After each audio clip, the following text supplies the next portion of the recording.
Fire safety design করার সময় আমাদের একটি মৌলিক প্রশ্ন থাকে, আমরা কিসের জন্য প্রস্তুত হব?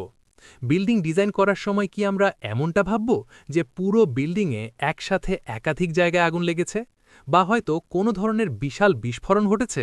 না, বিএনবিসি বাংলাদেশ ন্যাশনাল বিল্ডিং কোডের নির্দেশনা সুস্পষ্ট। কোড বলছে আমাদের ডিজাইনের ভিত্তি হবে একটি সরল কিন্তু বাস্তবসম্মত অনুমান যে আগুন যে কোনো একটি ফায়ার কম্পার্টমেন্টের একটিমাত্র কোণা বা জায়গা থেকে শুরু হবে। এই সিঙ্গেল ফায়ার সোর্স কনসেপ্টটি আমাদের পুরো ফায়ার সেফটি ডিজাইনের মূল ভিত্তি এবং দর্শন।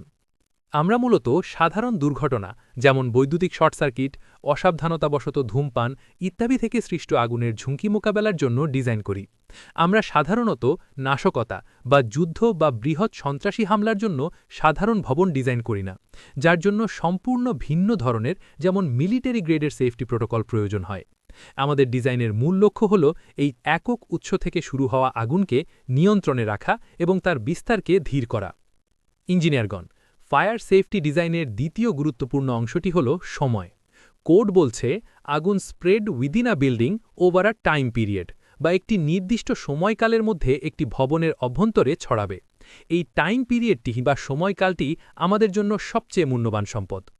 আগুন যখন সবেমাত্র শুরু হয় ইনসিপিয়েন্ট স্টেজে এবং যখন তা ভয়াবহ রূপ নিয়ে পুরো কক্ষকে গ্রাস করে, এই অবস্থাকে ফ্ল্যাশওভার বলা হয়। এই দুটির মাঝখানের সময়টুকু একটি ক্রিটিক্যাল উইন্ডো।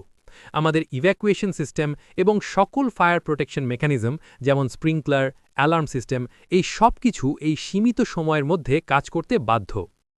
আমাদের ডিজাইন করা প্রতিটি উপাদান যেমন ফায়ার রেটেড দেওয়াল, ফায়ার ডোর, সিলিং এবং ফায়ার স্টপিং মেটেরিয়ালস, এই সব কিছুর প্রধান উদ্দেশ্য হল আগুন ছড়ানোর গতিকে অত্যন্ত ধীর করা।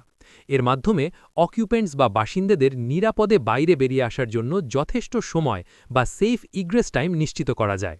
আমাদের ডিজাইনটি মূলত এই সেফ ইগ্রেস টাইমকে আগুন ছড়ানোর সময় থেকে বেশি করার একটি নিরন্তর প্রচেষ্টা।